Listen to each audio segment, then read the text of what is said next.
magsugod at i-open natin mga Bible sa Hebrews 11, 1 to 11. Ako nagkitaitulan ang message card of faith and its principle.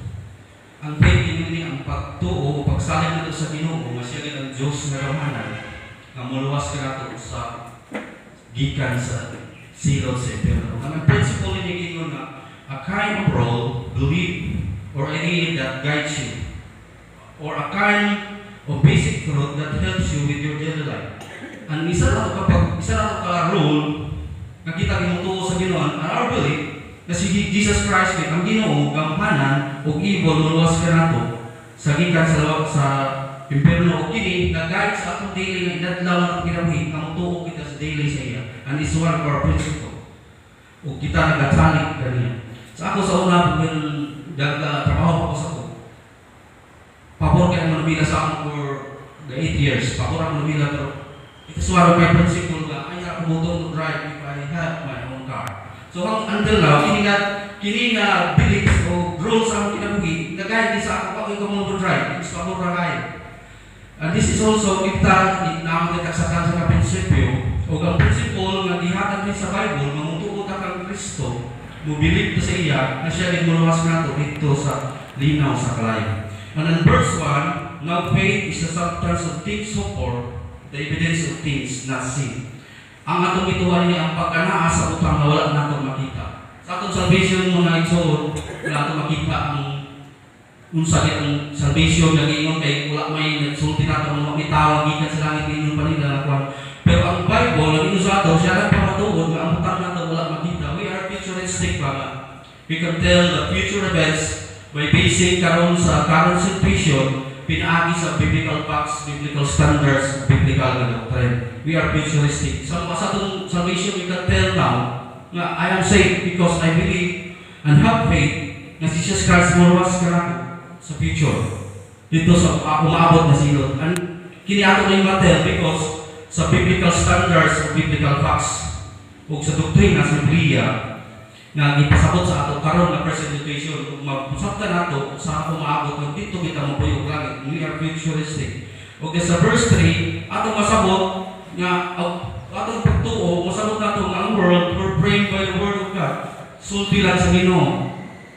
In Genesis 1:3, and God said, let there be light, and there was light. No. Pagsulti lang sa Ginoo nga naay kahayag at instantly naalis ang kahayag. Ang ato kining nasabtan, kita nagatuong ang Ginoo niya kining gibuhat. And this is our faith. At ang principle na ito ani is mutuo kay siya magkamanan ng Diyos. O sa verse 4, by faith Abel's offer excellent sacrifice that day. So kasing di-offer ni Abel ang iyang sakripisyo nga more than excellent sa offer ni Cain. O sa verse 5, by faith Enoch gidalin siya because gid-please siya sa Ginoo, sa iyang faith sa Ginoo. O yan sa verse 6 may isoon, makita natin din nga na word ha na diligent seekers are rewarded. Rewarded sa Ginoo ang diligent seekers. Kung akong gikuha ang meaning sa diligent, diligently, makubihon, showing careful and hardworking or uses a lot of effort. O kita natin faith nga isulong nga ang Ginoo i-provide sa atong panahon. Every time natin faith nga i-provide sa Ginoo kay gamanan mo ang Ginoo. Pero ang Ginoo He will reward to those that diligently seek Him. Gatuo kita nga ang Ginoo mag-reward sa ato.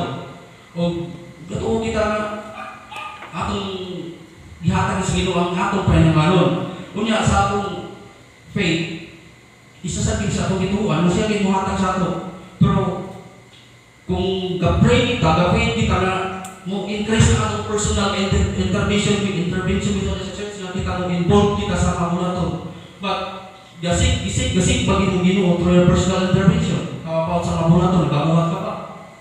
Is this the seeking, diligent ka, makugihon ka, mag-show ka, careful ka, uses ka lang a lot of effort in order na mo seek ni mo Ginoo kay this is the meaning of religion. Magugihon sa pagpangita. That we have faith sa also nga ang Ginoo increase mo hatag sa financially. Nga ihatag sa Ginoo ang Panginoon financial. But how about the seek ka pag Ginoo, diligent seeker ka pa sa Ginoo, kung ihon ka ba paghatag sa iyong bahay po, sa iyong finances. According to Malachi 3:10, ngayon siya, bring me all the tithes, and I will pour out the windows of heaven. Wala na kay ego masunan. Nag-diligent, isig pa rin ang Ginoo yan. Are you diligently seeking God through your finances? Kung sa mga vision mo igsoon. And the next, naakay faith nga mo increase yung spiritual aspect sa iyong kinabuhi. But, ang question niya, hindi mo bang diligent ka pa? Na magpapigil ka bang pagpamita sa Ginoo? Pinagis yung spiritual aspect sa iyong Ginoo?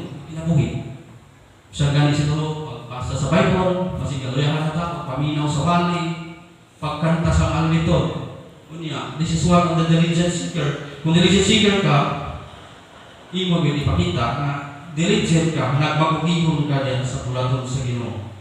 Ug sa ikaduhang mga point mong isuon, he that obeyeth through faith shall receive.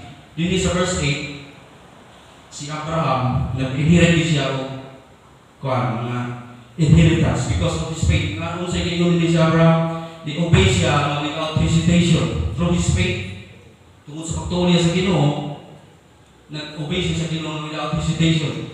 And in Psalms 119:60, Psalms 119 verse 60, I made haste and delay not to keep thy commandments. Bidali ako o wala madugay sa pagtuman sa imong mga sugo. This is the faith. Nga kung gusto ka makareceive sa inheritance ng ikuan sa Ginoo sa imo, ang Ginoo ni I make haste and delay not to keep thy commandments. Mutuanan na to yan mga sugo. O kaya sa ka-point din ng kita na sa unsa ni Abraham, obedience without fear. Nga, kasi bisan si Abraham makita niya sa wasa kabalo nito ang kapay mo. Pero kaya ni sa Psalm 46 verses 1 and 2, God is our refuge and strength, a very present help in trouble. Therefore will not be feared, through the earth be removed, and though the mountains be carried into the midst of the sea. No, wala kita hindi kita makahadlok kung unsa man ang ato obedience sa Ginoo ang fear kita. Pero ang Ginoo sa Bible, we will not fear. Bisan man gani kalibutan mo balhin ang mountains makaya dito sa tunga sa dagat. Ang saan sa Ginoo manili kita manalo. He is help in every trouble according to verse 1 and 2 sa Psalms 46. O nila yung ikatulong point ni makita daw kung saan gikuha ni Abraham obedience without murmuring.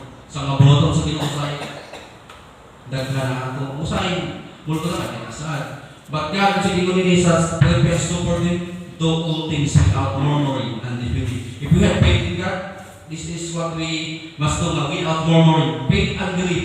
Mag-uban ni siya na if we have faith in God, then we have no time to murmur about God's word sa iyang mabulaton ito sa akong sa tuwa. Kung isa ka last ng point ka ni faith to have power. No, sa verse 11, si Sarah, at his age, old age siya, pero siguro pag sa Ginoo conceive ka mata, na-trouble po si Sarah ni. Apil tanong kung ngayon mabulaton sa church, ngayon mabulaton sa simbahan, magka-trouble sa siguro talaga na sa mission. Kini magkasunod ta, saan na nato, magahin.